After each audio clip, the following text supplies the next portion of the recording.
அன்பு நண்பர்களே, அனைவருக்கும் அன்னை சமையல் உமாவின் அன்பான வணக்கங்கள். இன்னைக்கு அன்னை சமையலில் பார்க்க போகிறது ஈஸியான ஒரு breakfast recipe, egg bread masala.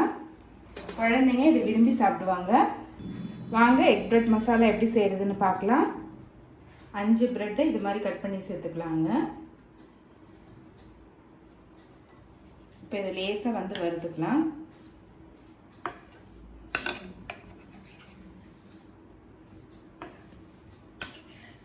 ரொம்ப நேரம் வறுக்க வேணாங்க, 1 நிமிஷம் வறுத்துக்கிட்டிங்கன்னா போதும்.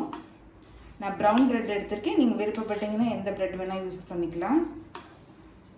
இப்போ ப்ரெட்டை வறுத்தாச்சு. இப்போ இதை எடுத்து தனியாக வச்சிடலாம். கடாயில் தேவையான அளவு எண்ணெய், 1/2 டீஸ்பூன் சோம்பு,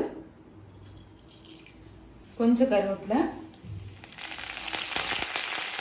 1 வெங்காயம்,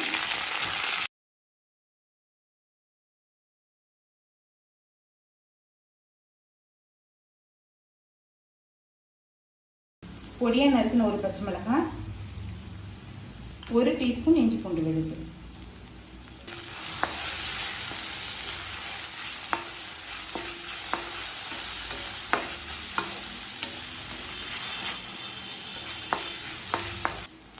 ஒரு தக்காளி, சின்ன தக்காளி அப்படின்னா 1 போடுங்க. பெருசாக இருந்ததுன்னா பாதி தக்காளி போட்டுக்கோங்க போதும்.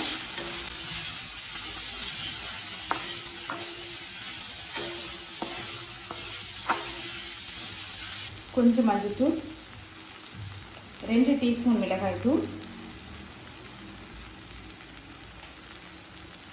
1 டீஸ்பூன் தனியாத்தூள், 1 டீஸ்பூன் கரம் மசாலா.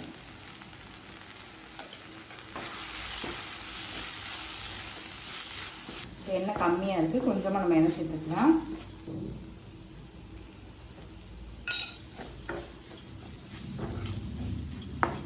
அடுத்தது கொஞ்சமாக கேப்சிகம் சேர்த்துக்கலாம். கேப்சிகம் நீங்கள் விருப்பப்பட்டீங்கன்னா சேர்த்துக்கலாங்க. தேவையான அளவு உப்பு,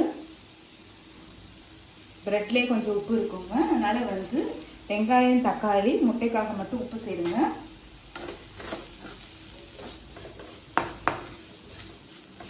இப்போ மிளகாத்தூள் வாசனை போக 1 நிமிஷம் வரைக்கும் வதக்கியாச்சுங்க. கேப்சிகமும் நல்லா வதங்கிடுச்சு.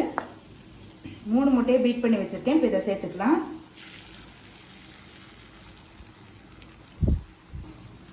நல்லா மிக்ஸ் பண்ணிக்கலாங்க.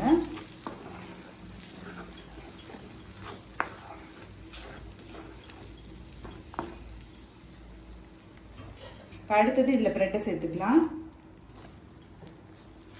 இப்போ இதை நல்லா மிக்ஸ் பண்ணிக்கலாங்க.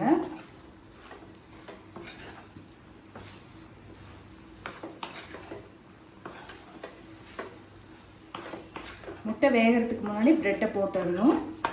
அப்போ தான் முட்டையும் ப்ரெட்டும் நல்லா ஒன்றுக்கு ஒன்று மிக்ஸ் ஆகும்.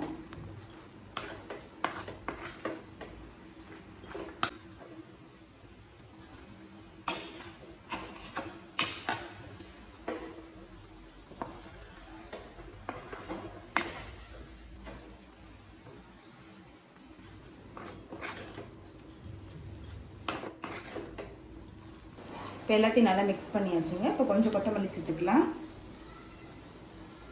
இப்போ பாருங்கள், முட்டை நல்லா வெந்துருச்சு, ப்ரெட்லேயும் நல்லா கோட்டாயிருக்கு. இந்த அளவுக்கு நீங்கள் வதக்கணும்.